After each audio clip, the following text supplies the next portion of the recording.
monsters, madness, and magic.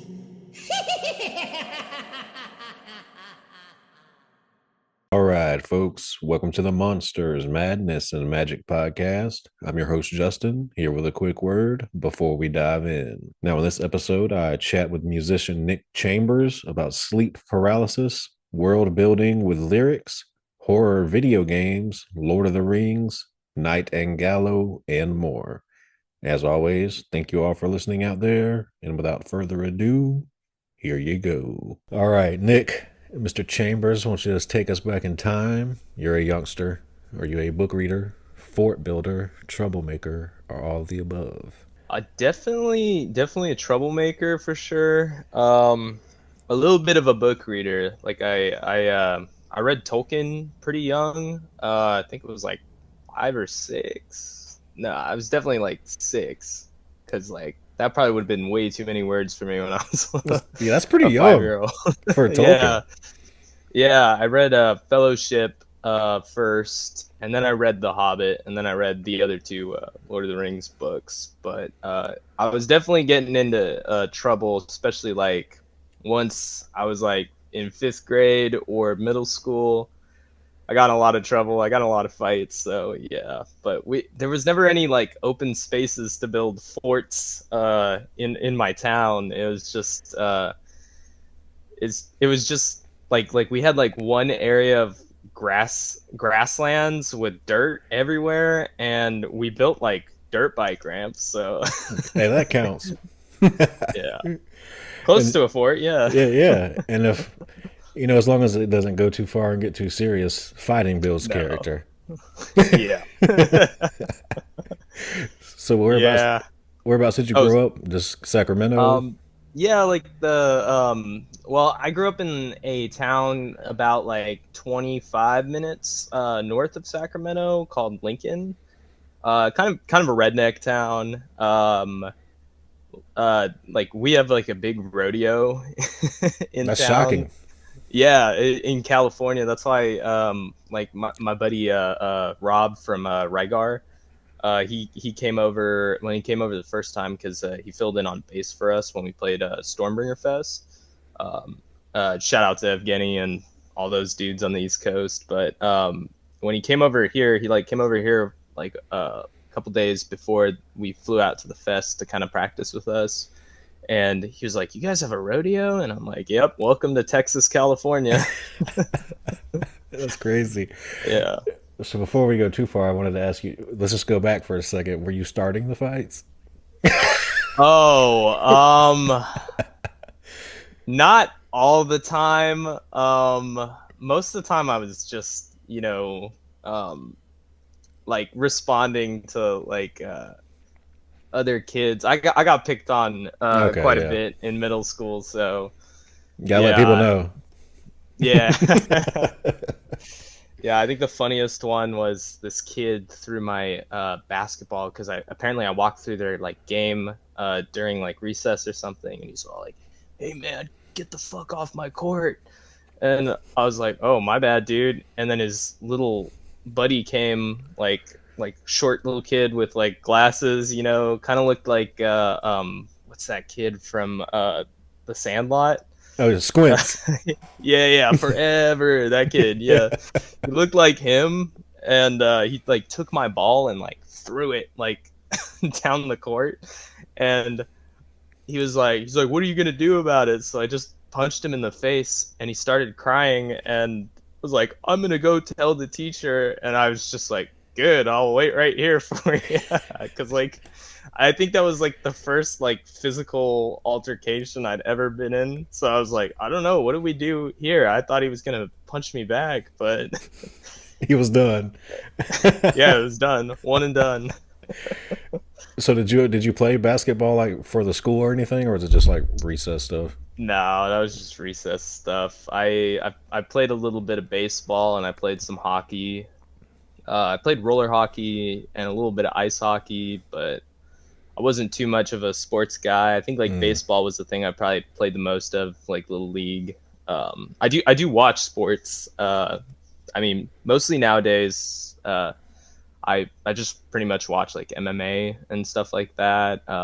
Mostly because all of my sports teams kind of suck. Like I'm an A's fan, which is unfortunate because we're losing the A's. Well, we're gonna get them here in Sacramento for a season, but we're gonna lose them to Vegas just like we lost the Raiders. And I'm a Sharks fan too, so it hasn't been great for us. So you don't watch pro basketball at all? No, actually, it's probably like one of the sports I'm not actually interested in, which is unfortunate because it's like we actually have a team in Sacramento, so I guess I'll say I'm a Sacramento Kings fan, just in case anyone ever asks me on the street. You said you're an MMA fan. Did you watch any of the fights that came on last night? Yeah, I tried to, but the internet was bad at the venue we were playing at, so it wouldn't let me illegally stream the fight. I can hook you up. So, yeah, I was like really wanting to watch the fight because, it was perfect timing. It was like right before Tower Hill's set was, I think, the like headlining fight with like Volk, but yeah, I just kept trying to get it to play, buffering. Yeah, dude. Yeah, I'm an MMA fan too, and anytime Michael Chandler fights, I'm going to watch it just because you know he just shows up. But yeah, he got his ass kicked last night. It was the worst. Like Patty really gave it to him.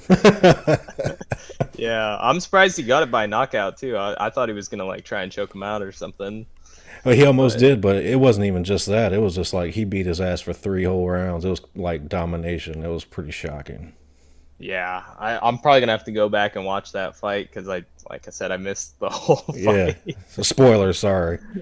No, it's all good. I mean, I follow him on Instagram, so I get spoilers. Okay, cool. On the daily. So, just early on in your childhood, was it like were your parents or someone in your family, were they like musically inclined? Do you think that's where your roots came from, music-wise? I wouldn't say super musically inclined. Like my dad probably played guitar like back in the 80s. I mean, my dad's like CD collection is like kind of the reason like I'm into this like kind of music, but like it was I think my dad was like more into like hard rock and like a little bit of glam metal. But the band my dad showed me early on that like kind of changed everything for me was Iron Maiden. So that's like probably like where I got the music from, but like by the time like my dad was showing me all this stuff, my dad didn't really like listen to the metal that much. It was mostly like it's such a like crazy switch up, but my dad liked a lot of like jazz and stuff. It'd be always jazz playing every time we were in the car, or my dad really liked the Beach Boys and stuff like stuff he heard when he was a kid, and like I remember on car rides to my grandparents' house in San Jose, he would always put on this Beach Boys album called Endless Summer, and I always called it Endless Bummer because there's like 27 songs on there, and I was just like, can we listen to Guns N' Roses, please? Yeah. Beach Boys is hilarious because I don't know if you've seen that video, but it's essentially like a black metal is surfer rock with distortion. Yeah. That gets me every time. The Burzums. Yeah. Yeah, that shit's actually really cool. Yeah, and it's very accurate. Yeah, I think what made me want to pick up a guitar, because like guitar was like my first instrument, like, and I always sang as a little kid, but what made me want to pick up guitar was like I started getting into like those bands and like AC/DC, Kiss, and like Guns N' Roses, Iron Maiden, Black Sabbath. That stuff was like super formative to me when I was like 8, 9, 10, and also Guitar Hero. Like I'm like Guitar Hero did a lot to get kids into it did, dude. It was fun too. Yeah, no, it was a great game. Man, I wish I still had a Guitar Hero controller. I'd be playing that right now. Yeah, dude, me and my friends were all over Guitar Hero, Rock Band, all that Yeah. stuff. And with I think it was Rock Band was the one that came out later, and you could like import Mhm. stuff onto it. That was game changer right there. Yeah, I never really played too much Rock Band, but I remember like in middle school we had this like after school like homework program thing where like kids whose parents couldn't like pick them up directly like after school, you could like stay there until like 6 or 7, and at like first hour was like homework time, and then afterwards they had like a Xbox, a Wii in there, and we'd either play like Call of Duty or Halo or Rock Band on the Wii, and what the one we would always play was Painkiller, uh, Judas Priest, and they'd always have me singing on it. Did I can't remember the name of it, but it's in the same vein as Guitar Hero and Rock Band, but you could actually plug the instrument up to it. Did you ever play that? Well, I can't remember what the fuck it's called. Oh, I think it's called Rocksmith. Is it Rocksmith. Rocksmith? Yeah, yeah, Yeah. yeah, yeah. Did you ever tinker around with that? No, I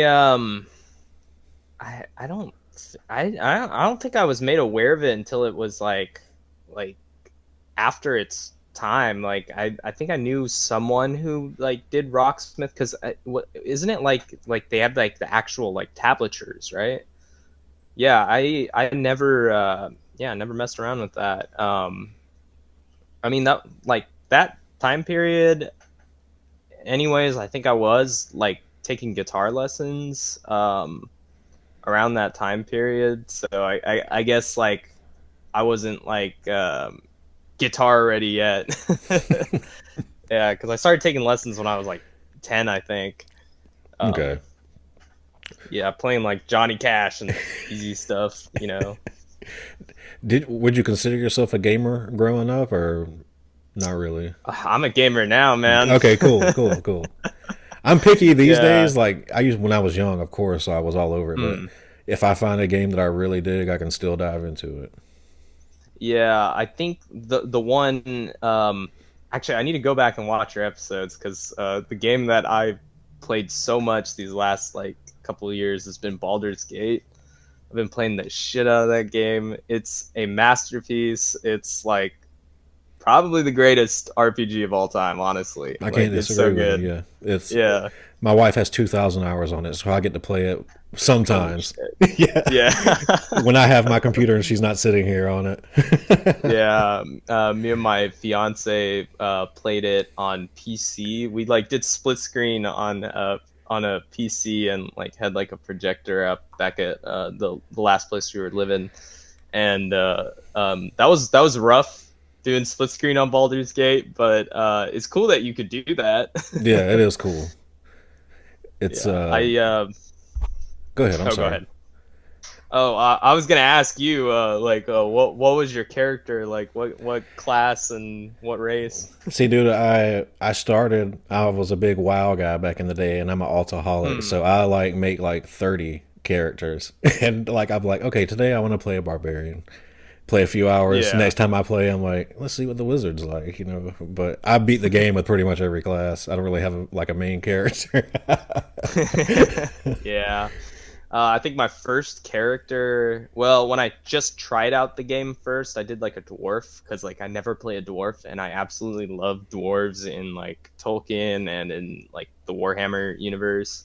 But I my first like full like playthrough, I did like a spell sword kind of fighter. I think it's called like the Eldritch Knight. Yeah. And he was a drow, and I made him look like Elric and named him Elric. So See, dude, I think I started with a drow, but I didn't like the way everybody was talking to me, so I went with something more vanilla. oh Is it yeah, okay? they're haters, dude. Yeah. They're haters.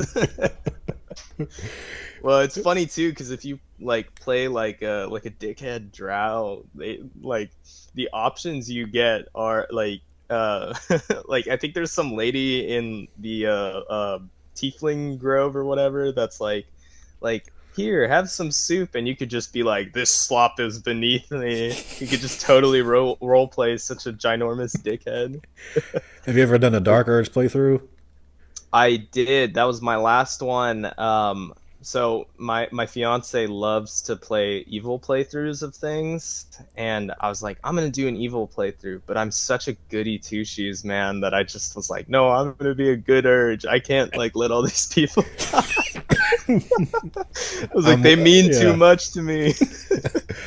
Dude, I feel the same way. Like I like the idea of being the bad guy, but then I'm like, oh man, that was really dickish of me. Let me just refresh, go back to my last save. Yeah, dude, I think I just now started doing an evil playthrough where I'm like this drow, like sorcerer, and the theme here is that I always pick a drow. Because I love the Dritz books. Like, yeah, they're the shit. But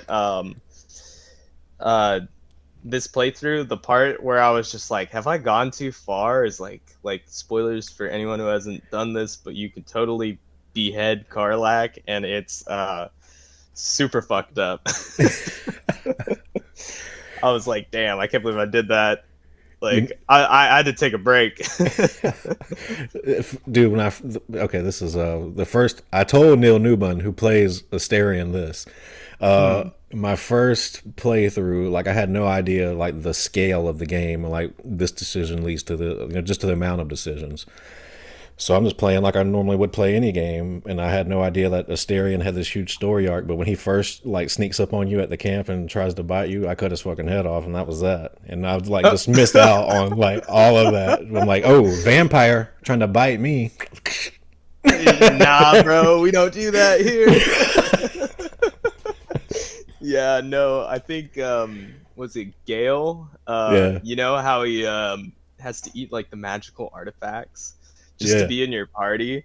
I was like, man, this guy's fucking annoying, and I like gave him like a bunch of shit, and he was just like, fine, I'll leave. I'm like, fine, good. And then I just like went. I meant to go back and like redo that conversation just because I was like, maybe that guy's important, but I already saved too far ahead, so I was like, well, I guess I won't play with Gale. See, I'll always have Gale in my party just because I like, to set up traps with the magic and stuff. My wife absolutely hates Gale and hates using magic. She's straight up barbarian. It's just a funny dynamic. Yeah, I think definitely like out of the cast members, like probably like my favorite character is like as a person, I would say Will. I know he's a little vanilla, but like he would probably be the most trustworthy out of all of them. But like it took me a while to warm up to him, but Asterion's pretty high up there, and Karlach is great too. Like, yeah, Karlach. I mean, all the characters are great. How you not like Karlach? But patch 8 is coming out Wednesday. Oh no, I didn't actually. Yeah, big huge ass patch. Like they're adding 14 subclasses and holy shit. Yeah. So yeah, get ready for that. On that. You got to hurry up and move. Yeah, I know. me and the singer of Rygar are we're playing a campaign together. So that's awesome. Yeah. So outside of Baldur's Gate 3, let's say when you were growing up, what sort of games did you play? So I played some of those Lord of the Rings games, like what was it, like the Two Towers and Return of the King. The game, oh dude, I don't know if you've ever played this before, but did you ever play either of the Matrix games that came out on like PS2? Yeah, I did. Yeah, I played the shit out of Path of Neo. I probably played that game like fucking 20 times. That's a good movie game. Yeah, no, I love it. I love that you can make like alternate choices and stuff, and the fighting is super satisfying in that game. I haven't played it in probably like 10 years or so. I probably played it in high school last. But yeah, so I played those games. I played a lot of like single player games when I was a kid, mostly because like I didn't get into multiplayer games till like about like halfway through like the 360 lifespan, because I don't think my parents are a little old fashioned, so I don't think we had a Wi-Fi till maybe like 2012 or 13.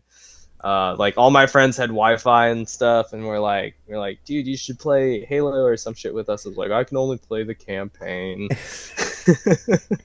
But yeah, but like PlayStation 2 games, I still have a fuck ton of them. Probably like the reason I even have like the other reason I have like a taste in music is the Tony Hawk's.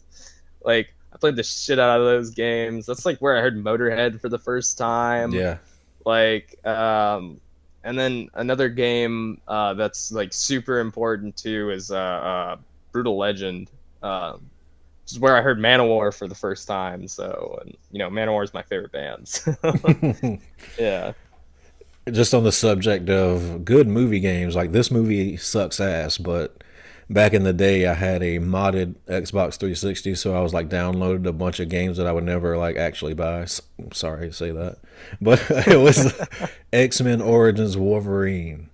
Like that game was fucking badass for you know, most games that are made for movies are kind of but I feel like they did it better back in those days, like the early 2000s. I feel like they had some pretty good movie tie-in games. Like I would not pick one up now, like at all. Like I don't know, there's like this thing, and this is why like going back to Baldur's Gate, and this is why I think like Baldur's Gate is so great, is like we're in this like kind of like landscape where like video games are kind of just half-baked most of the time, and like it's very rare that like some of these games like Cyberpunk and like No Man's Sky like made like comebacks from like their terrible launches, but like it's kind of like commonplace nowadays to not even release like the full fucking game. that's weird as fuck to me. I absolutely hate it. Like if you would have Yeah. if you would have did that back in the day, there's no patch you can release. It's just like, oh, now we're just stuck with this shit.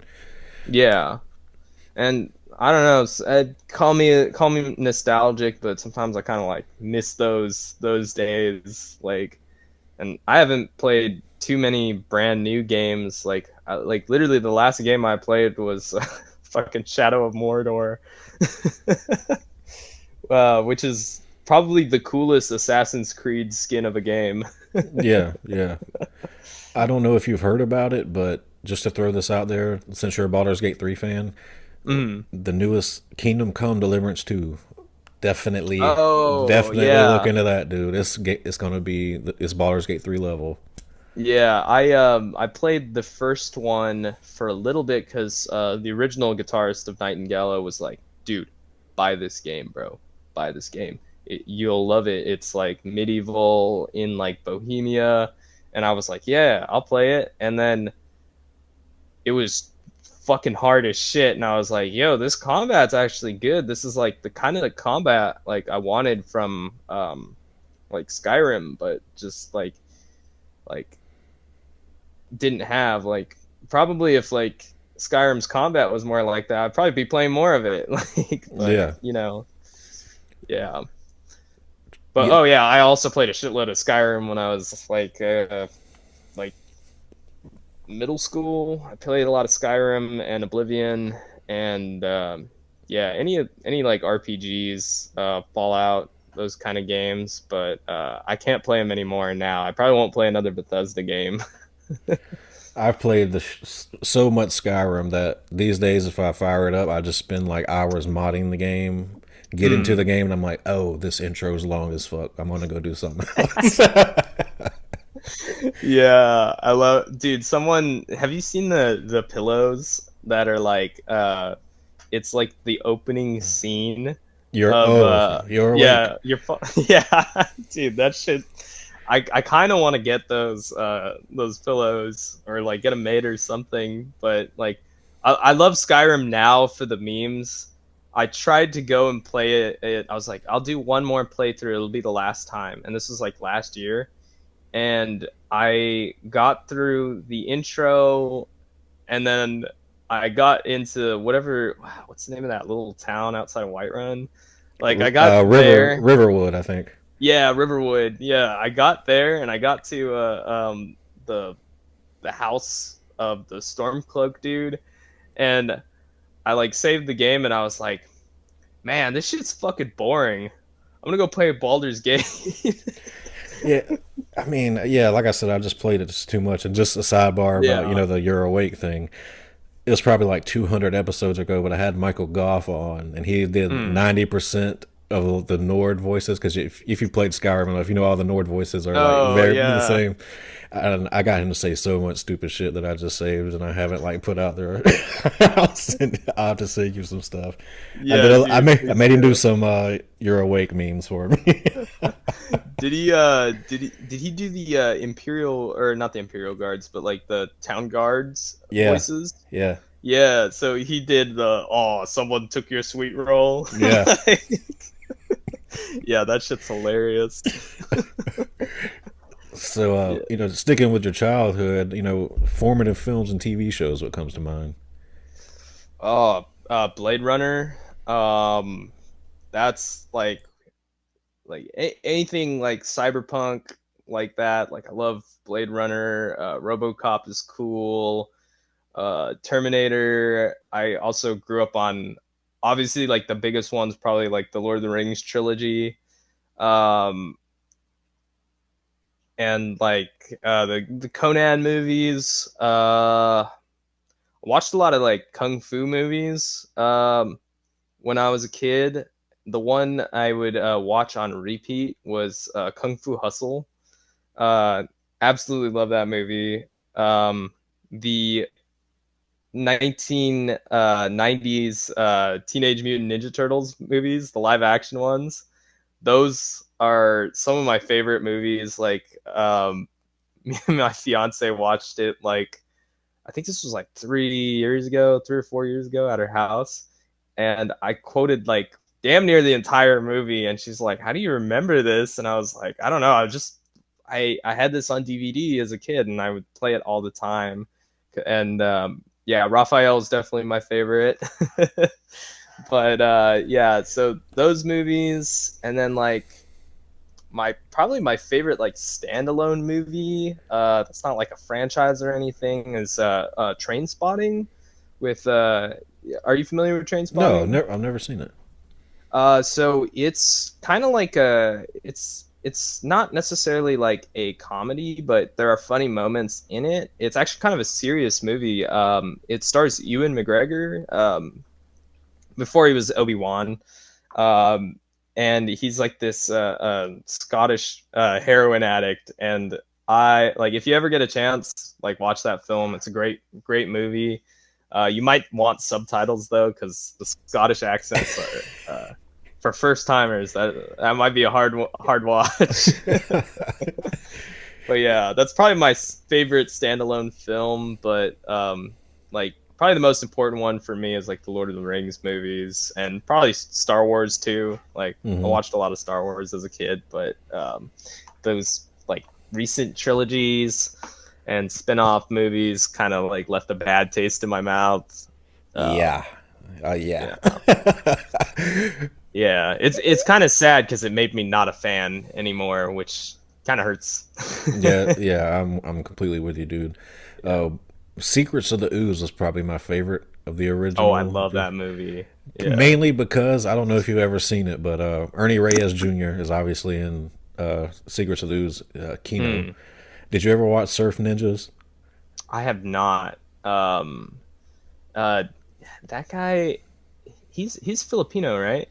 I think so. Yeah, I could be wrong though. I think that's my man. Then I'm half Filipino, so okay, yeah. Cool. I love that one. That was probably my favorite when I was a little kid, because I loved when Shredder like turns into like steroid Shredder at the end, and the Vanilla Ice song went super hard. That was like the hardest shit as like a little 7-year-old. Go Ninja.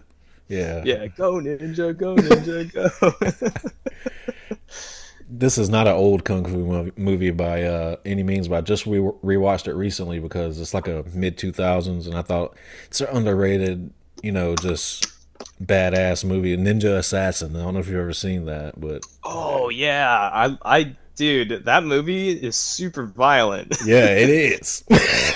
Yeah, my cousin was like, let's go watch this movie, and I think it came out in like 06 or 07, but like I think I watched it in theaters, but my cousin like had like a huge crush on like the main actor of that movie, so she took me to go see it.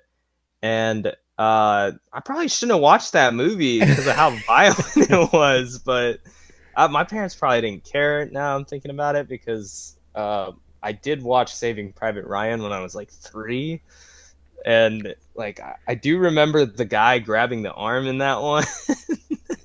But yeah, no, I've been to a lot of movies. Like my parents, like their idea of like we're bored, we don't know what to do. Well, let's go to the movie theater. But that doesn't really, like, that kind of like stopped after COVID, which is a huge bummer, because like the theater right by us actually closed down after COVID, which sucks, because it was like 5 minutes down the street from me. And yeah, and like I've been going there since I was like a little kid. And that like sucks. yeah, but I don't know. It is nice to kind of stream movies from home, but there's something about like watching like a movie on like a big screen that I like more. And like people make the argument for stuff like people talking during the movie and stuff like that, but I don't know. It's different. It's different watching it in a theater. Maybe I'm old fashioned or something, but I preferred it to watching it in my living room, to be honest. Yeah, you're preaching to the choir, man. It's like you're more invested because you got to go out, you got to make plans, you got to get dressed, and you're just more involved, I guess. Yeah, and the popcorn always hits better. Yeah, yeah. Yeah.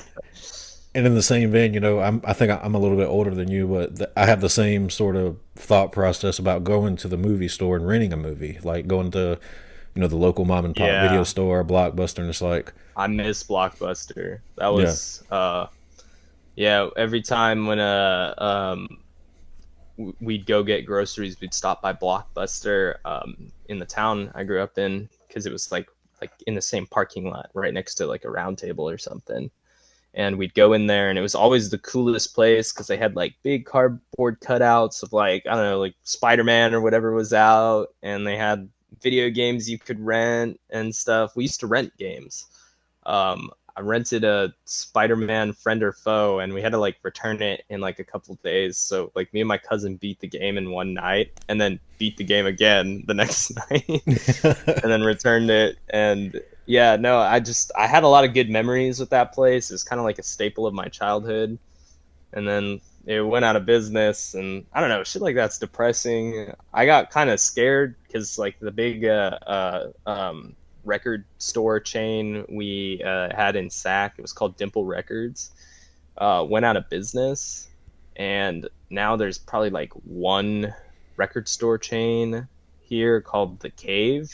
And I'm personally not a fan of them, just because they're like, I see their prices on stuff, and I'm like, that's definitely not worth that.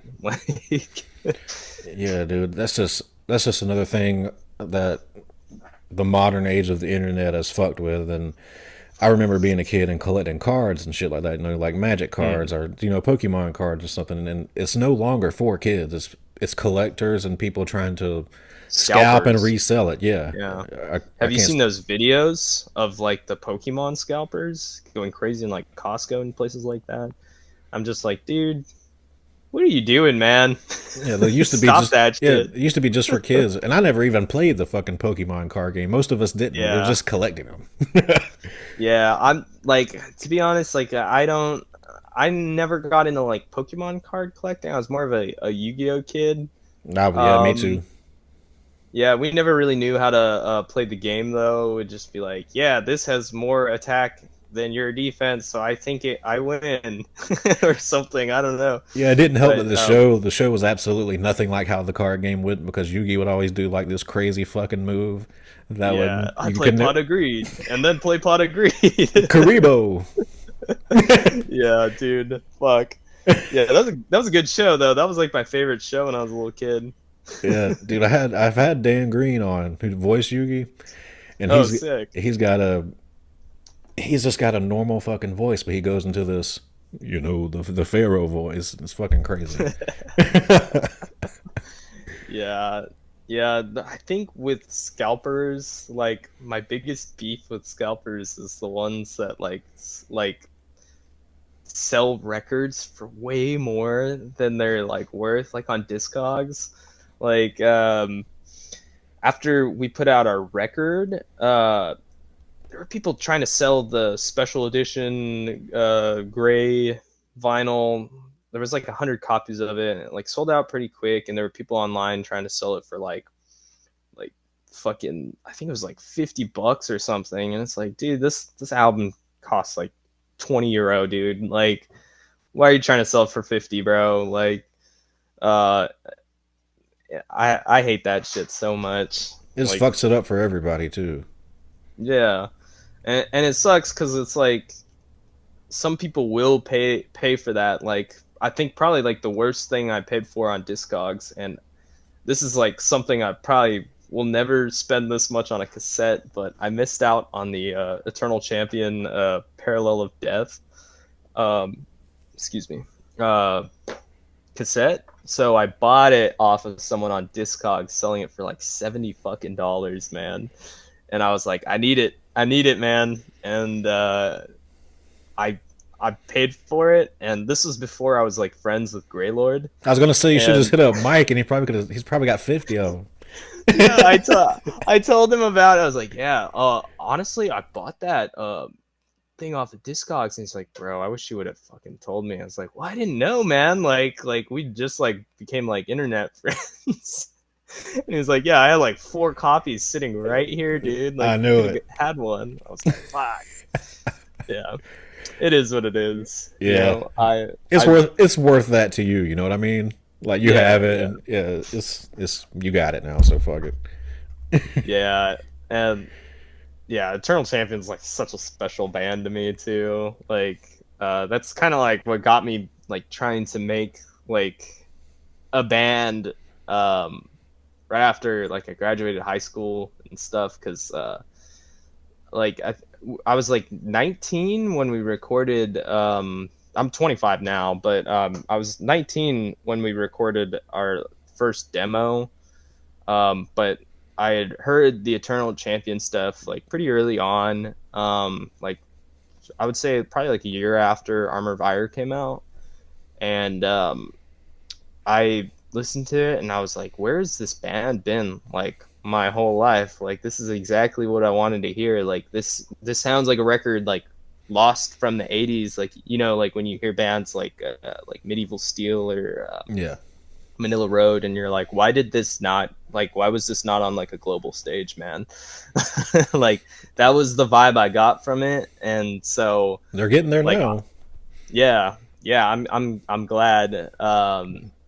Yeah, fucking so yeah, like bands like Eternal Champion, Visigoth, like at that time, it's like what helped me like want to start like this band, Knight Gallow. So yeah, like a lot of props to those two specifically. Yeah, I can't say enough. Like the first time I heard the Armor of Ire, the album, like the next day, Invoker was my ringtone, and I wrote my first story, my ever short story, in one stream of consciousness after Oh, hell listening yeah. to Invoker, and like sold it like a week later, first ever time, and I was just like, God damn. You know what's funny is I just listened to the whole album like probably like a couple hours ago. I was like, man, I'm gonna put on Eternal Champion, and I just like I just put on Armor of Ire, and I ended up listening to the whole thing. I was like, all right, well, I guess I did that again. Like, I don't know how many times I've listened to that fucking album. It never gets old, man. This is a thought I had in my head when we were talking about renting games, and this is another thing is you had more appreciation because there was like a limited copy of the amount Yeah. of games that were there, and I used to go rent PlayStation 1 games, and I'm a big JRPG guy, and you know, all those games have like 4 fucking discs, and the I remember renting Final Fantasy 7, and the first disc would not work for anything because it was scratched to hell. So it made me buy a game doctor and like look up like in magazines like how to clean disc, and I ended up cleaning the fuck out of all the RPGs at my local video store. So you're welcome, everybody. So everybody could play. Yeah, I had one of those little like disc cleaner things. Yeah, that's the one I'm talking about. In it by hand, yeah. What are they called? Disc doctors? A game doctor, I think it was called. Oh, okay. I think yeah, so. Like, I think so. yeah, I did that because like my buddies would like borrow my CDs, like because we all had CD players on top of the little like iPod shuffles, and like I had some friends in high school because like we were all broke and didn't have like iPhones, but we had like the little slider phones and stuff like that, and then an iPod. Like everyone still had iPods because like you know like this is like 2013, 2014, like my freshman year. And like so we used those, but like most of the time we didn't always have the time to like download stuff on iTunes or whatever, and my buddies would borrow my discs and like they'd bring them back all scratched up, and so I'm like, I gotta get it like a disc cleaner for all these motherfuckers scratching my shit up, man. Yeah You got to. So something I like to ask everyone before we move, too far from your childhood is what scared you as a kid?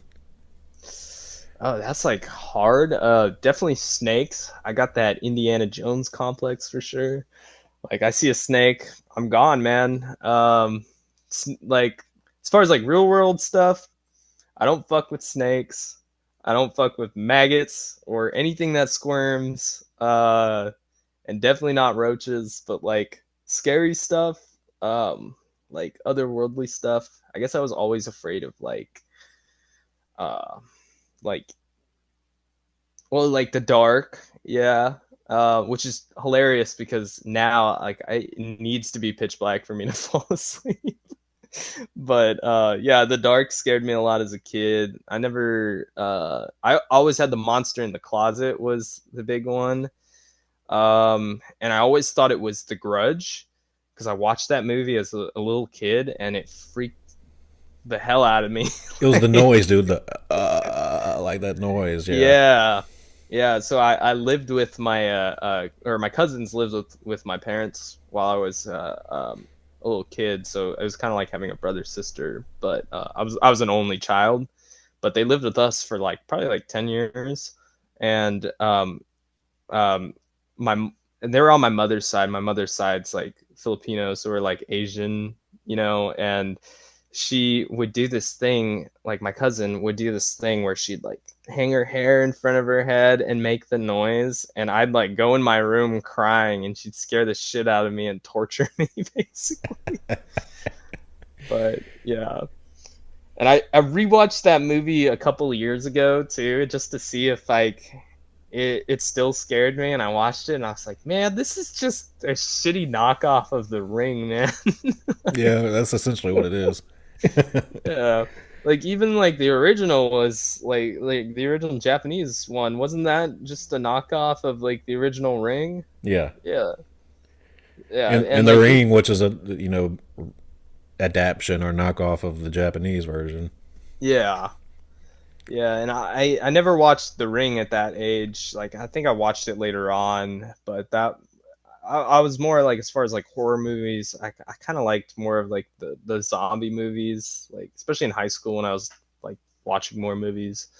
I kind of like more of like the Night of the Living Dead kind of stuff, or like Day of the Dead. But like I watch horror movies. I wouldn't per se say I'm like a huge horror fan. My fiance is for sure, and every time I'm like, yeah, I like this movie a lot, and I'm like, but I'm not really a horror fan, and she's like, I don't know, I think you're a horror fan, dude. And I was like, why? It's like you're always like, put on a horror movie. Like I was just like, yeah, because it's like junk food, man. Yeah, it's easy to digest. Well, junk food's I'd not say necessarily. Yeah, that's true.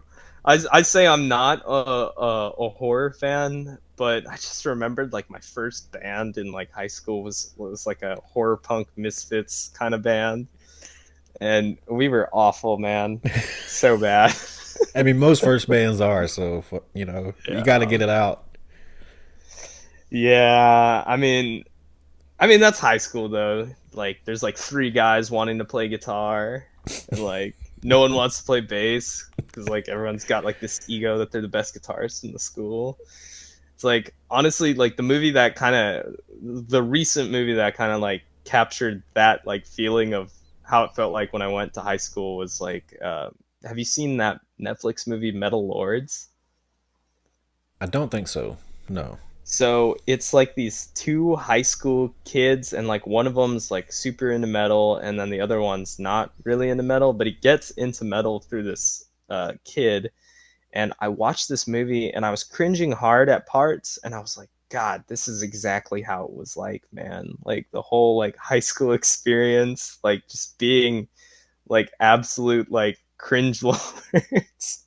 Like there's a scene where his buddy like I think he goes to like play drums for like another band, and he like puts on black metal makeup, like the main character, he puts on like black metal makeup and like bullet belts and shit, and he's like, I'm here to rescue my friend, and I'm like, that's some cringy shit. But we all like knew the one kid who came to school on Halloween like dressed up as like a black metal dude. Yeah, yeah, we do. Yeah, wasn't me.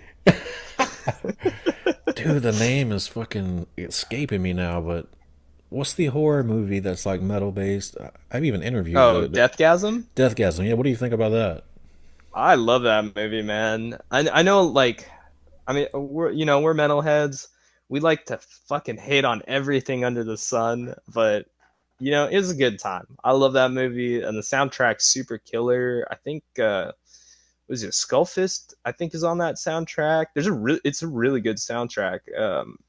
But I think it's like if I remember right, Skullfist is on that soundtrack, and I was like, damn, they got fucking Skullfist on this shit, and it had a really good soundtrack, and I loved like it reminded me of like just like a B film that you'd probably see in like the 80s, but set in the modern day, and like I mean, it's not gonna win any like awards or nothing, but it was a cool, fun movie.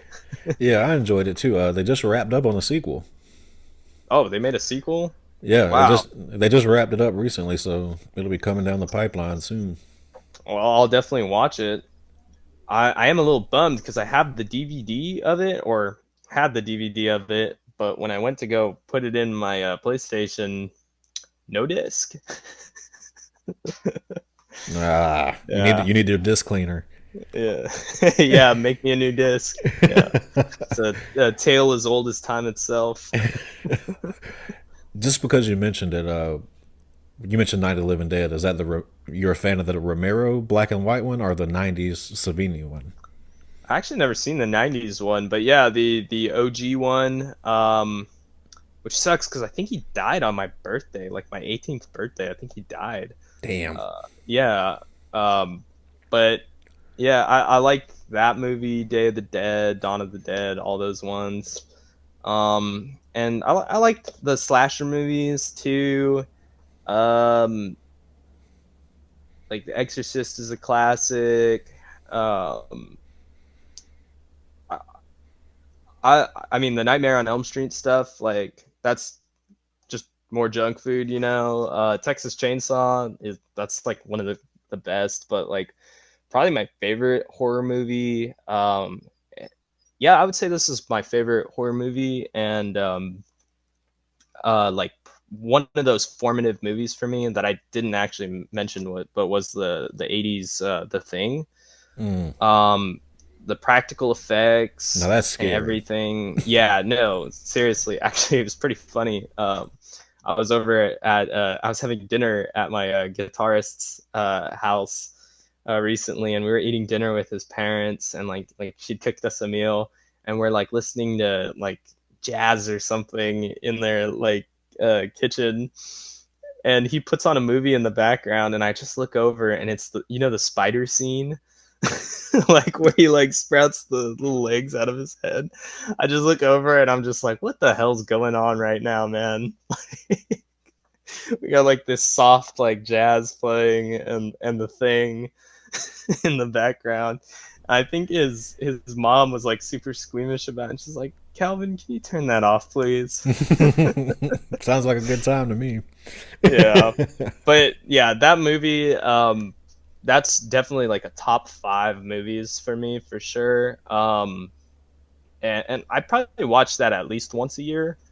I don't know if this, I guess it counts as horror because it's like sci-fi horror, but the OG Alien. Oh yeah, that definitely counts. Yeah, it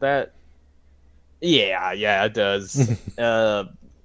Like that movie is a fucking masterpiece too. Like those 2 movies, I like a lot of the horror nowadays that kind of like leans more towards sci-fi, but yeah, like Alien, and I don't know if you've seen the new Alien movie, Romulus. I haven't. It's very good, and the main character has some pretty sweet Reeboks on. They sold out immediately, unfortunately. I was ready to drop some cash on those, but yeah. Or have you played Alien Isolation? No, I haven't. I've heard it's good though. It's very good. I beat it back in high school, and then I beat it again I think like a couple years ago. But I'm trying to get my fiance to play it because she likes horror games, and I was like, you got to play it in the dark, and like you know, the xenomorph's not scary. Like, I mean, it's objectively scary if you've never seen it before, but like, it's not scary to me personally. But I don't know what it is. That game, like, that is the scariest shit I've ever seen in my life. Like, because you in the game you can like hide in lockers, and then this motherfucker like walks out the room, and you're like, okay, I think I'm good. And then he comes back in like over the locker, like, you know, the little slits in the lockers, like, and like rips the door off, and you're just like, ah, shit, and you scream at the top of your lungs because that shit's horrifying. And yeah, horror games are like next level, man. Yeah, when it comes to horror games, probably the one that I enjoy the most, that really, like Alien Isolation, like you're talking about, that is Dead Space. Yeah, I played Dead Space at a friend's house in like elementary school, like once, and I always wanted that game, but I think it was only on was it only on like PS3 and Xbox 360? Yeah, I think it was. I want to say it was an Xbox or exclusive, and maybe it went later. I don't know. It was something like that.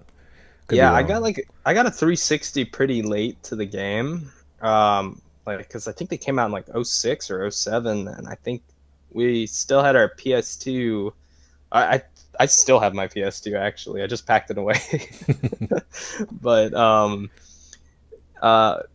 I think I got the 360 in like 2011 or 2010. Like I got it pretty late into the cycle. So like probably like 3 years in. I always get my video game consoles way too late. Yeah, me too, dude. Yeah, they're expensive as fuck when they drop, especially like, you know, you're a teenager or whatever trying to drop $700 on a gaming system. Yeah, and my parents would never buy one for me, so I'd have to always ask grandma, because grandma liked to spoil. Yeah, funny story about just having the 360, like when it first, maybe it was the Xbox One. No, it was definitely a 360 because it was Halo 2, Halo 3 days.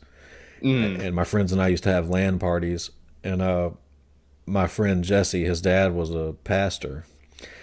And what's it called when I know what it's called, but like when you're the family that sort of lives at the house by the church, you know what I'm talking about?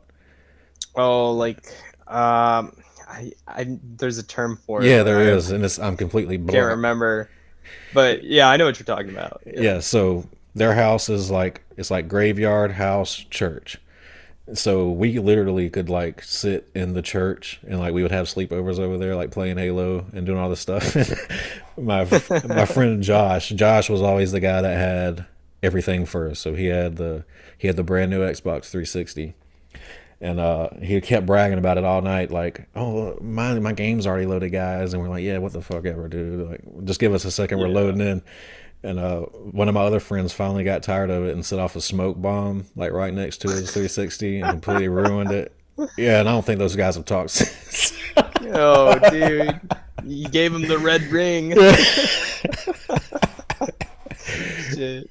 Yeah, Did he get the red ring of death or what? No, it just I don't know what it did. It like messed up like some of the connectors Like in the back. internals? Yeah, like Shit. yeah, like the power connector, like the actual where you plug it in. Yeah, but it was a funny moment. Yeah, that's a good reason to not talk to someone afterwards. I mean, those things are expensive when they come out. Like, you know what? We were talking about consoles, like getting them late. The only time I didn't get a console late was like the PS5, and like I think they came out in 2020, right? I got mine in 2020, like during COVID, from like one of my coworkers.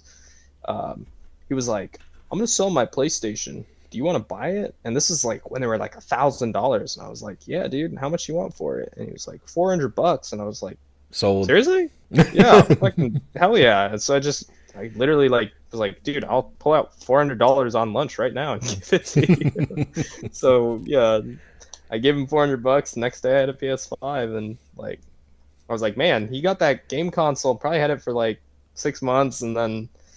Like gave it to me, and I think he went. I think he swapped over to like Xbox or something. So yeah, which is kind of weird because like I feel like Xbox is dying right now. Yeah.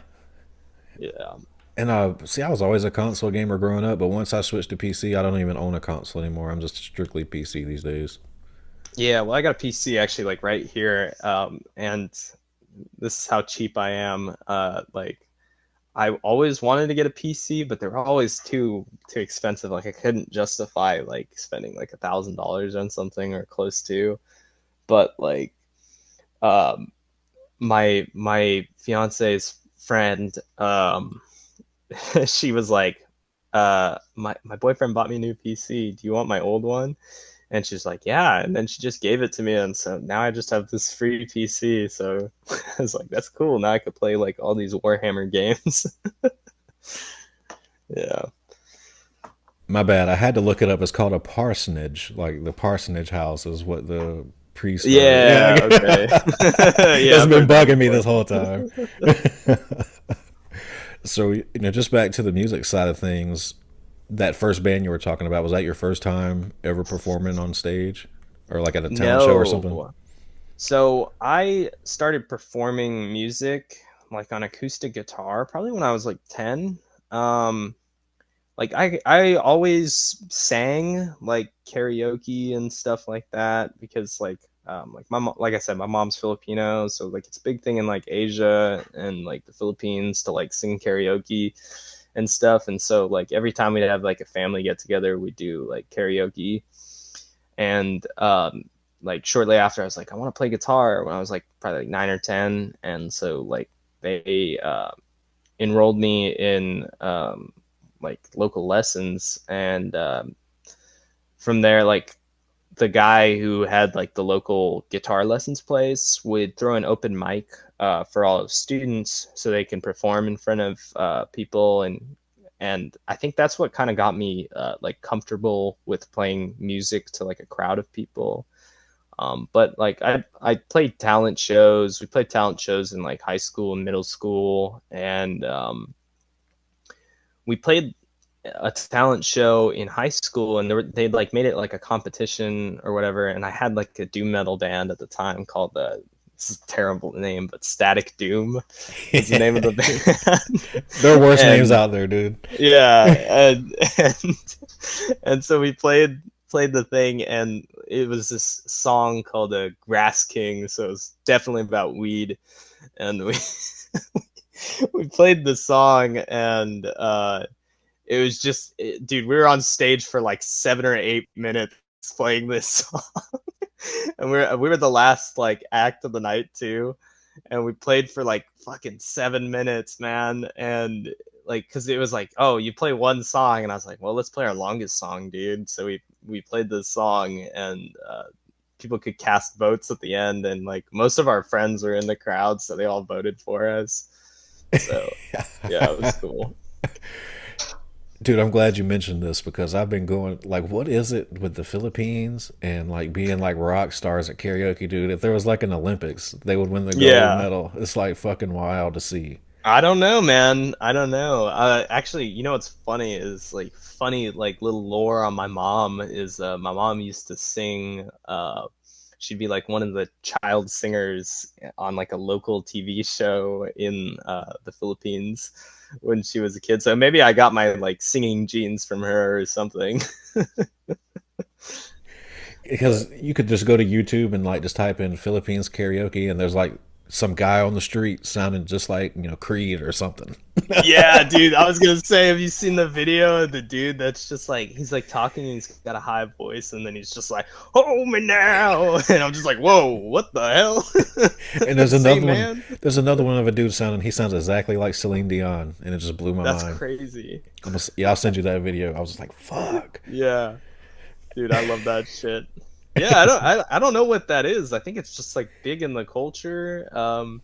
Like I've been to the Philippines twice, and even like as a little kid, and I have like so many cousins, dude. I have so many cousins. I can't even remember all their names because like my mom is like the youngest of like nine, Wow. and yeah, and like at least six of her other siblings all had like so many kids. Like she's probably the only one who had one kid, and it's me. And so like I went over there, and it's like, and she's like introducing me to everyone. It's like, this is your cousin, this is your cousin, this is your cousin. I'm like, how fucking many of you are there? I'm not gonna remember all your names. Like, but no, and then we do karaoke, and all of them can sing, man. It's crazy. It's like, and they love doing it, man. Yeah, dude. Like on those videos we're talking about, you just go read the comments, and it just seems very common. Like all the Filipino people comment are like, Yeah, you can go to a local bar in the Philippines, and there's people in there that'll just blow you away. yeah. I wasn't like the. I'm not a Journey fan, by the way, but wasn't like. Didn't they like find like a young Filipino singer I'm or not something? sure, but I wouldn't be surprised. Yeah, I'm pretty sure they found like just some guy who could sing like old Journey, which I was like, where'd they find him? The Philippines? Yeah, that sounds likely. Checks out. Yeah. So, what would you say are the most impactful live shows you've seen as a fan? Well, recently I would say Manowar, just because I saw them in Brooklyn recently. I thought I'd never get to see them live, and that was at the end of this last year. And then the other one impactful recently, I would also say, was Blind Guardian. It's actually where I got this shirt. But I saw them and I was like, man, I don't think I'm ever gonna see Blind Guardian again, because it was like I think like 9 or 10 years since they'd like been to the States, and so like we saw them recently, and I was like, hell yeah. But like early on, my first metal show ever, I think it was like 14, and it was Anthrax. It was a weird ass lineup, dude. It was like Anthrax, Living Color, like like Cult of Personality, Living Color, and like I think it was like Corey Taylor on acoustic, and Yeah, that is weird. it was a stupid lineup, and it was like hosted by what's that shitty VH1 show, like the That Metal Show. Yeah, you remember that? Yeah. Those guys were hosting it, and it was just like a goofball event. And then but like seeing Anthrax like as a 14-year-old in the midst of like a thrash phase was like the craziest shit ever. And it was at a casino. We have a casino like in town, or in the town that I lived in. So it wasn't like Sacramento. It was like Lincoln, that like redneck town I was telling you about. Like there's a casino out there because there's an old Indian reservation that they built a casino and a venue. And this is when it was outdoors and it was all seated. And like I'd seen a couple metal shows there. I've seen Alice Cooper and like Mastodon there. I think Danzig actually just came there recently, which is hilarious. But at the end of the show, like there was like a pile of chairs, just like, and they were heavy. They were like chain linked together, like metal chairs, and they were in a pile by the end of the show. Because it's like, man, who the fuck thought it was a good idea to have seated like seats at a fucking Anthrax show? It's like, weird as like shit. sitting down to watch. Like, who sits down to watch Slayer, man?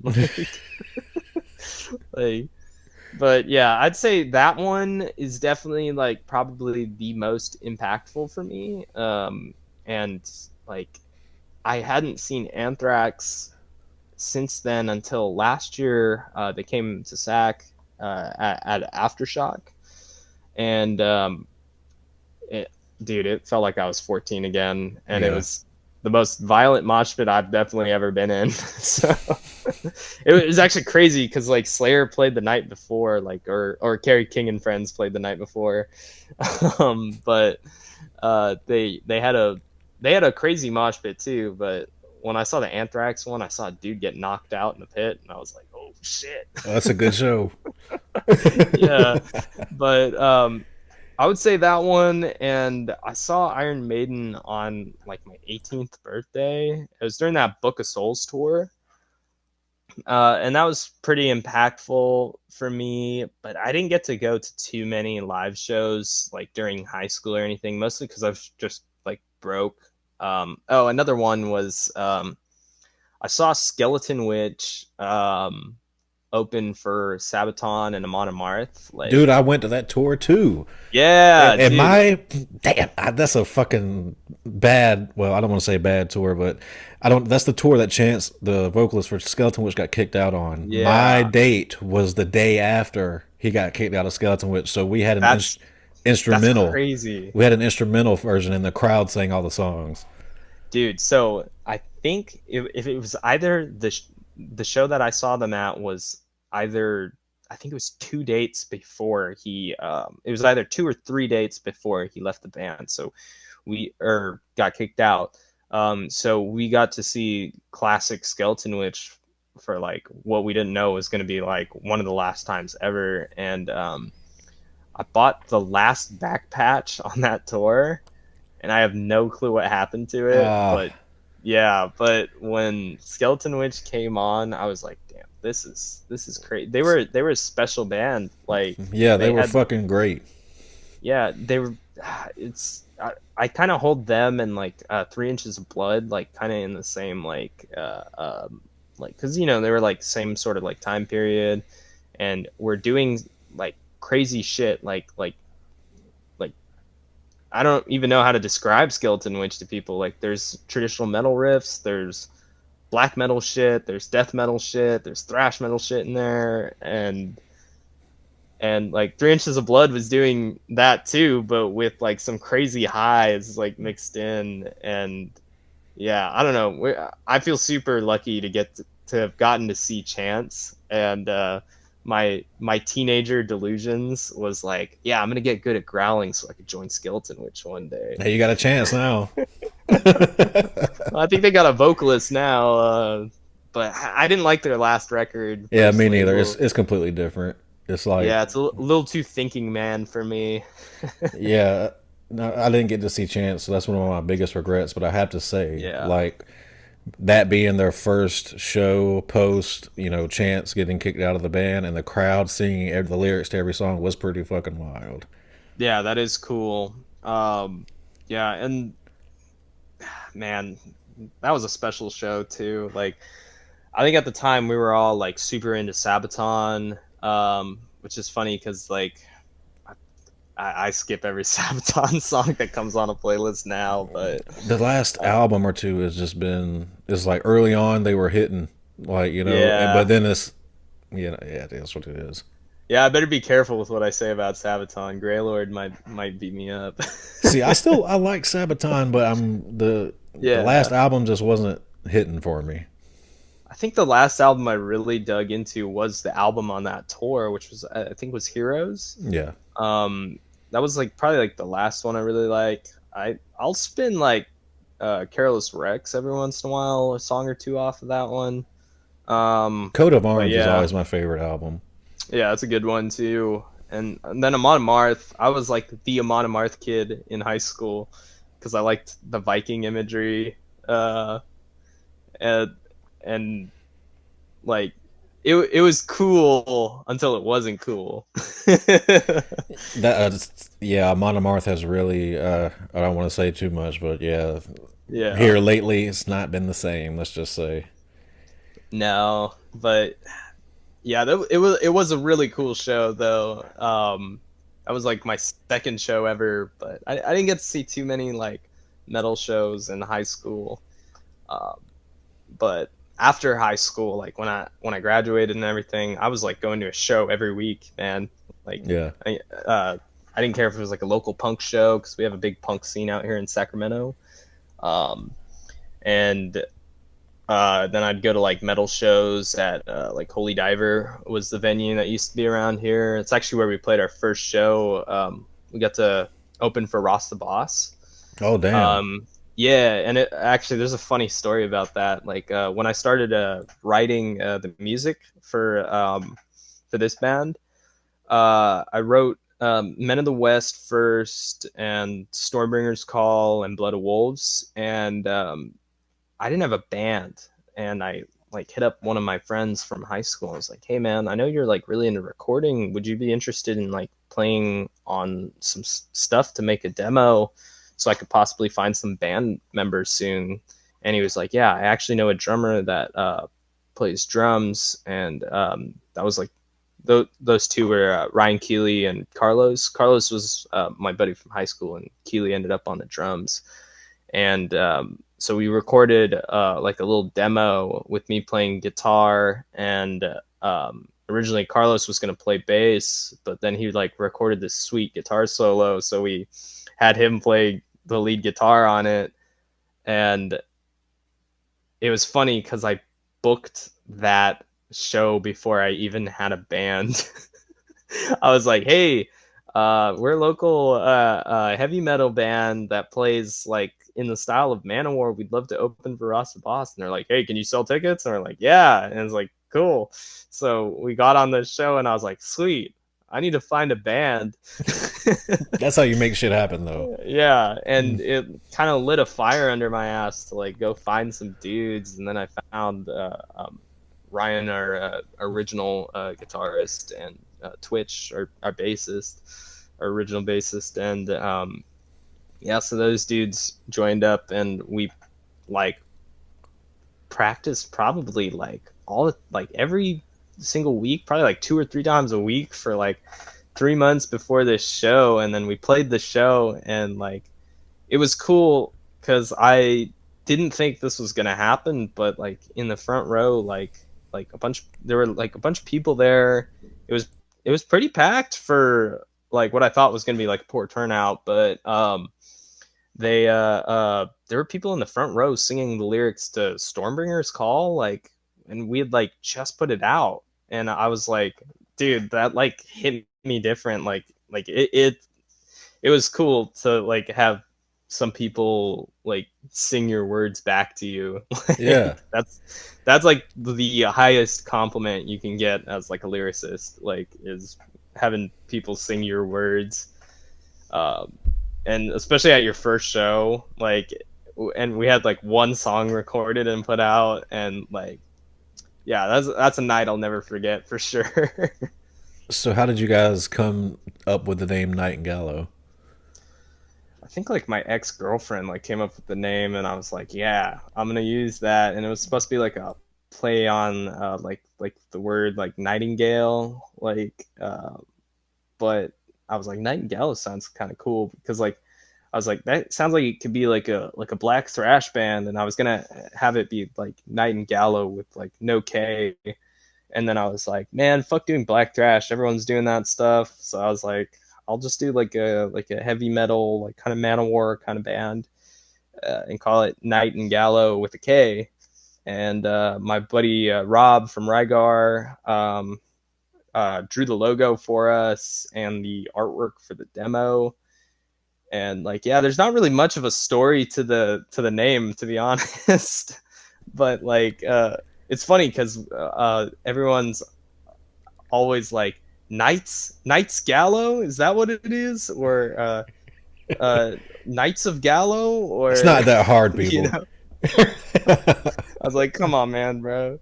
Like even You're thinking too hard. like yeah, dude, it was funny at Hell's Heroes. We were reading the all the typos on the on the lineup, and it was like on our day it was like Knights and Gallow, and then Solicitor got it the worst. I think theirs was like Selictor or something. Yeah, yeah. I was like, yikes. Well, I'd rather be, plural knights than Selictor. Dude, so obviously, you've got the Lord of the Rings and Warhammer influence in there, but is there anything else that maybe isn't too obvious that you draw inspiration from lyric wise? Well, so like on the first record, we had so let me track by track this in my head. So we got the Lord of the Rings song, and then we got a song about the Last Kingdom. I don't know if you're familiar. There's like a Netflix show, and it's like about this Saxon-born guy that gets like raised by like his kingdom gets raided by like another king, or by the Nords or the Danes, and he ends up being raised as a Dane, and so he's like kind of this English Viking basically, and I really liked that show, and so I wrote the lyrics to Godless about that, and then like speaking of video games, I played a lot of Dark Souls. Um, I wanted to write a Dark Souls song, but like I think Visigoth put out that like 2-song release about the first Dark Souls, and I was like, I'll write one about Dark Souls 3, just so I'm not like stepping on any toes or anything. But yeah, and then we Black Swordsman's about Berserk, the manga, and I'm trying to think. So we got 2 Moorcock songs. We got one about Elric, and the other one's about like the Eternal Champion, like the book, about Ericos, and that one's Lord of the Sword. And then Blood of Wolves was kind of more so just like, I was like, man, I just want to write something about Vikings, like Manowar style, like 4-chord rock. Let's go.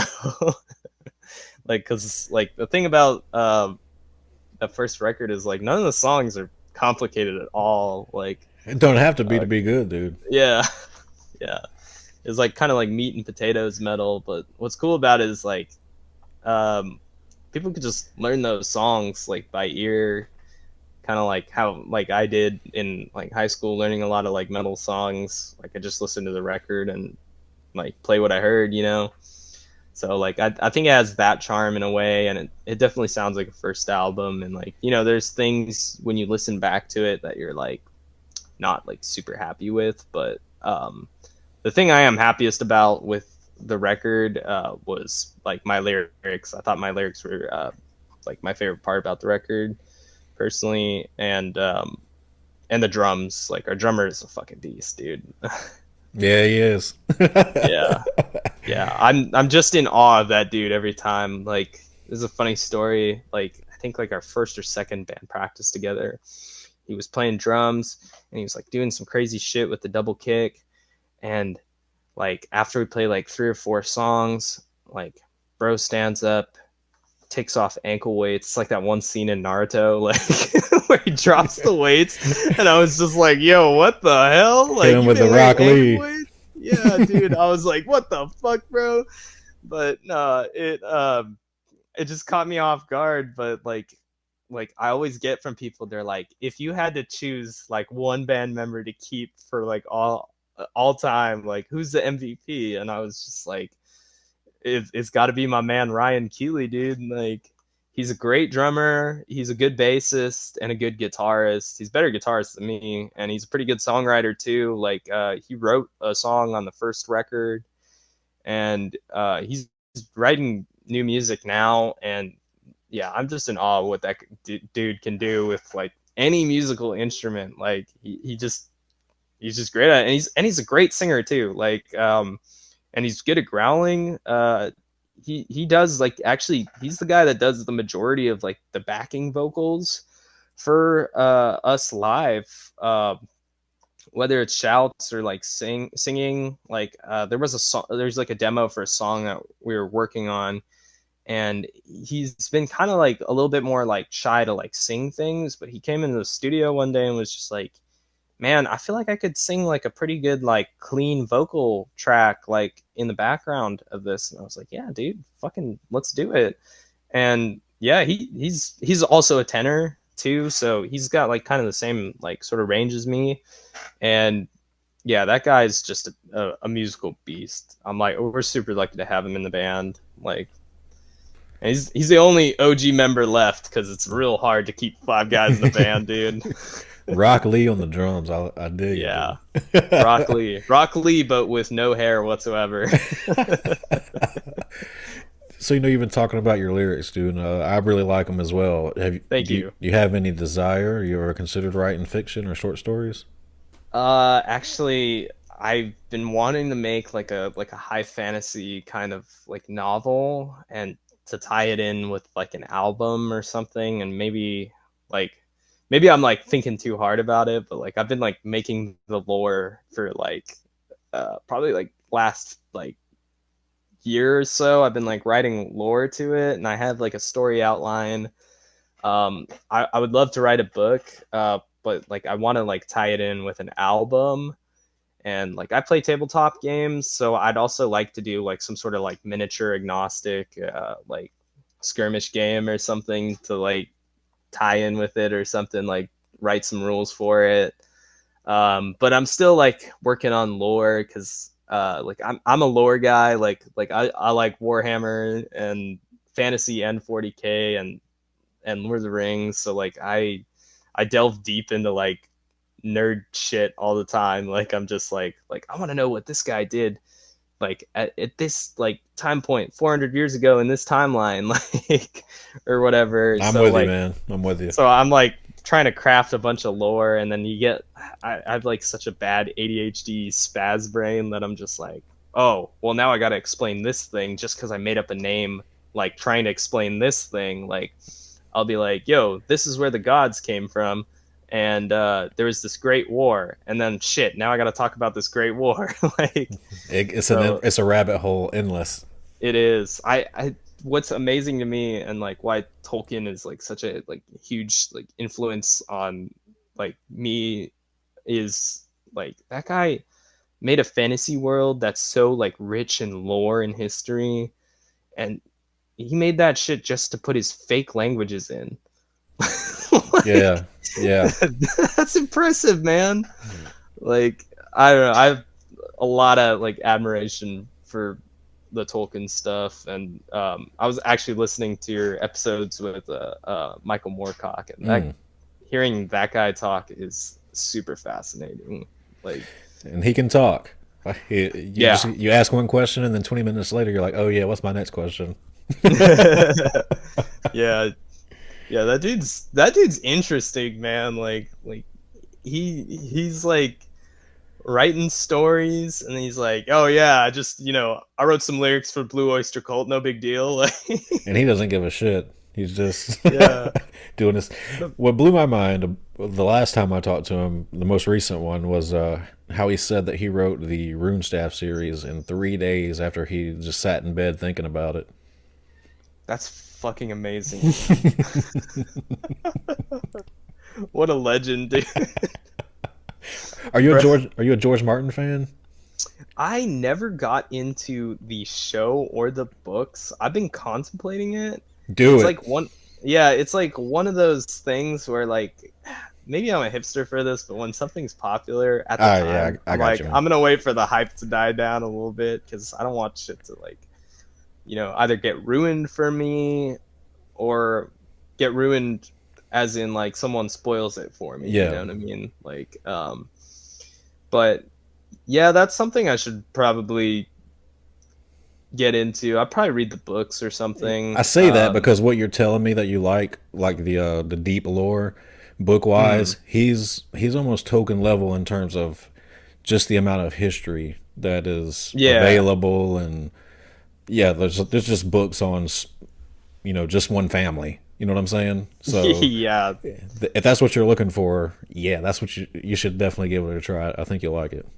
Yeah, the other thing too is like I'm also just like I've been reading a lot recently. I'm rereading Lord of the Rings again. Well, I'm listening to it while I work. That way like I don't know, like having an audiobook in while you're doing something, or I'll like listen to audiobooks while I'm like painting my miniatures or something.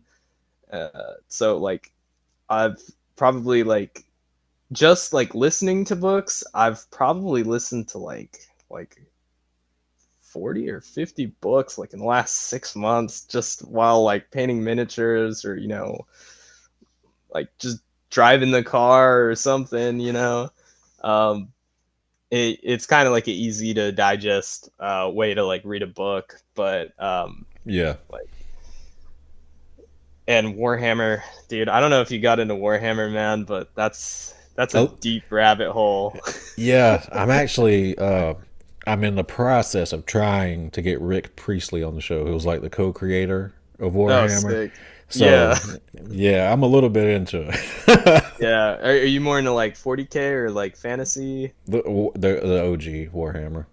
Oh, okay, yeah. So I love both settings, fantasy and 40K, but I'm definitely more of a fantasy guy. But like both worlds are super like rich with lore, and like the fantasy side, like like the common tropes in like fantasy where it's like dwarves hate elves and elves hate dwarves.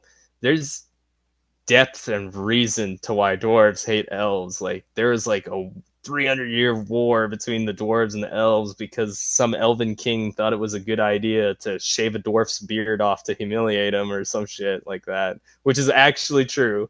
uh and that's why I love like lore like that, because you hear one interesting thing, and then you hear about a character, and then you're like, well, I kind of want to know about this guy, and you hear more lore about him, and it just becomes like history. Like in school, like my favorite subject was always history, because like stories rule, and I always wanted to do like a storytelling band. Yeah. And yeah, I think I'm at the point where I just kind of want to make my own like world. So like yeah, Do it, man. it's Do it. yeah. Well, I'm in the process of doing it. I just had like a 3 hour long conversation with Rob from Rygar about fantasy worlds, because he made a fantasy world that like he sings about with his band, which I forgot to mention this, but I also play in Rygar. But he like made a whole fantasy world, and he'll just explain shit to me, and I'm like, man, I really wish I smoked pot before he started saying all this shit, because that shit's trippy, dude. Dude, I was actually like before we got on, I was texting with Avery from Chambermage. Oh, I love that dude. Yeah, me too. And Yeah. he was telling me, he was like, I was like, well, I'm about to record with Nick here in a few minutes. He said, yeah, me and Nick talk about Warhammer all the time. Fuck yeah. He told me Yeah. something else you guys talk about, which I'll say after we stop recording. Okay. Yeah, I love that dude. I just caught him at Hell's Heroes, because we played Hell's Heroes, and the funny thing is we've played 3 shows together. They've all been festivals, and every time we play a festival with them, on the poster, our logos are always next to each other. And I'm just like, that's some Brotherhood of Metal shit right he there. he sent me like, dude, he sent me the same thing before we Yeah. started recording, and I was like, it's funny because like when I post your episode, you guys are gonna be right next to each other vertically. Dude, fuck yeah. That's so great. Yeah, I love Avery. He like he sent me I think it's okay I talked about it, because he like revealed it on like Facebook recently, because I posted like a meme with like the 1990s Fisher Price castle. Like Yeah, that was like, I know exactly what you're gonna say. Yeah, yeah. yeah, I was like, that is like a super, like we're talking about formative things in my childhood. That was one of them. That's like the whole reason I'm into knights and shit, was just like I got that for Christmas one year and I was playing with it all the time. But my like we were talking about that and he was like, dude, check this out. And he shows me the t-shirt for that shit and I was just like, dude, I'll take two. Like straight Yeah, up. he sent me the picture. He's like, "What do you think of this?" I was like, "Sold." Yeah, I'll buy two, bro. I'll wear that shit on stage, man. Right. Well, Nick, just to wind down here, I'd like to ask everybody this question near the end: is have you ever had an experience you would consider supernatural, paranormal, or an encountered event you can't explain? Whew. I've well, I definitely in high school, me and my friends, we'd go to the football games at school, but instead of playing football or like watching the football game, we'd play with a Ouija board. You know, just typical like high schooler shit. And we'd play with a Ouija board, you know, talk to ghosts and shit. And probably like the craziest thing on the Ouija board is like, I know you're not supposed to ask it, but I always ask, I'm like, how old will I be when I've died? And I've asked it 3 times and it's came up with the same answer 3 times. It's like, you're going to die at 48 in a car crash. So Holy shit, I turned 48. I'm not getting in a car ever. dude, And so that's wild. probably, yeah. And I don't know if people were fucking with me, but I did it with like different people each time. And it's always given me the same answer. And I've played with the Ouija board a lot just because like I I think like the paranormal is like super interesting and I totally believe in ghosts. But like I've never had any like actually like haunted experiences. I've never seen any aliens or anything like that.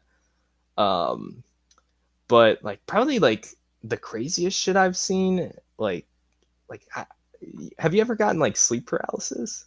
I haven't, and it's something that I've looked into it my whole life, and I'm so glad that I've never gotten it. Yeah, I used to get it like real bad sometimes, and like I had the Black Sabbath moment, you know, with the dude cloaked in black, like leaning over your bed, like so many times, and like I was like, am I like haunted or is this just like sleep paralysis shit? So I'm pretty sure it was just sleep paralysis shit, but I've had like some experiences like that. When's the last time that But happened? yeah. Oh man, the last one was like uh I think in this room, because there used to be a bed in here, and this is kind of like my game room. But I used to sleep in this room, and I fell asleep. I think I was on the phone with my fiance before I proposed to her, and it was like we were on a phone call, and I fell asleep, and like across over behind, there's like a window right here, and there's like a window in the house across from us, and they have a big chandelier that lights up like super bright, like it'll light up into this room. And I was like laying in the bed, and the light turned on, and my eyes opened, and I couldn't move, and I was like, oh, shit, I'm having sleep paralysis. I hope I don't see some crazy shit. And out of the corner of my eye, in the corner of the room, I see this big like buff dude in like a leather gimp suit, and I like I'm like shocked, man. And he like pulls the fucking gimp mask off, and he looks like inhuman, like eyes way smaller than his than like normal human eyes should be, like kind of like a Voldemort looking nose, and like a wide grin with like razor sharp teeth. Like I kind of have like an overactive imagination, man, but that shit Dude, scared the fuck out of that me. would fuck me, with me so bad. That's why Yeah. I always look into that right before I'm falling asleep too. I'm just like, oh my god, if that ever happened, I'd probably have to be committed. Yeah, that was one of the scariest ones, but I think the scariest one was at like an old apartment I was living at. I was alone in the apartment, and like there was like this dresser like on the other side of the room, and my eyes shot open, and I was like, "Fuck, I can't move. I got sleep paralysis again," and I see this like someone sitting on top of this dresser, like, but they're like a shadow person essentially, and they like stand up on top of the dresser and start walking on the wall like sideways, and like I'm getting like chills even thinking about it, just because this is like the worst one. And like he's like on the wall like right above me, and then he turns my way, and like his eyes look like kind of like TV static, and like his arms like turn into like these like like points and just pierce through my chest. And like I just remember screaming at the top of my lungs. I was like, man, I gotta get the fuck out of this apartment. So like I got out of the apartment. I was like, yeah, I'm not sleeping anymore after that. And that was probably like the worst like sleep paralysis experience I've ever had, because like I'd never had anything like try and interact with me, but like I've definitely seen some like crazy shit. And like it's just crazy to think like your brain comes up with with this shit, dude. Like, God damn, man. Has that been happening your whole life? Is it pretty common? no, I think it's like it was happening a lot like around like that time period when I was like 18, 19, 20. But I haven't had it like in a good while.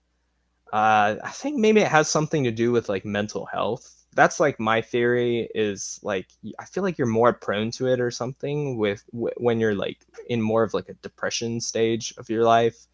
And those weren't like really like particularly like fun times for me. So I think that definitely plays an aspect into having sleep paralysis. But like also at a certain point, you get it so often you can kind of snap yourself out of it. Like I'll know if it feels like when I'm falling asleep, like it's hard to explain, but like I'll know when I'm about to have sleep paralysis, if I'm falling asleep, and snap myself out of it real quick.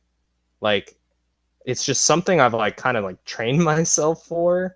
And I've talked to other people who've had like really bad sleep paralysis like that, and they have the same thing where they like can feel like they're gonna have it, so they snap themselves out of like getting it, because it's kind of traumatic like each time it happens. But yeah, it's like a nightmare, but you're seeing it like and you can't do anything about it. Like, but luckily I haven't had it since I seen that dude in the gimp suit in my room, which was nuts.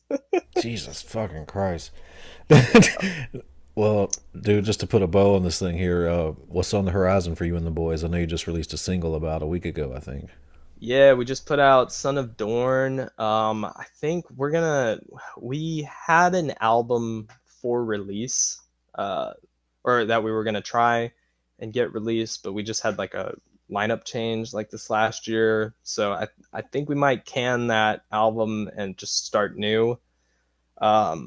But we'll see. We're probably gonna have another single out sometime in the future, but we're hoping to have another album out hopefully next year, um, on No Remorse. But yeah, hopefully a new album. We're gonna start writing for it. We've already got some songs written with like no lyrics yet. But that's probably next on the horizon for us. Yeah, no shows booked coming up soon, so mostly just working on the next record. Awesome, man. Well, it's been a pleasure talking to you, dude. Thank you for giving me some of your time. Had a good time chatting with you. Yeah, thanks, man. Thanks for having me. Yeah, it was a lot of fun doing this.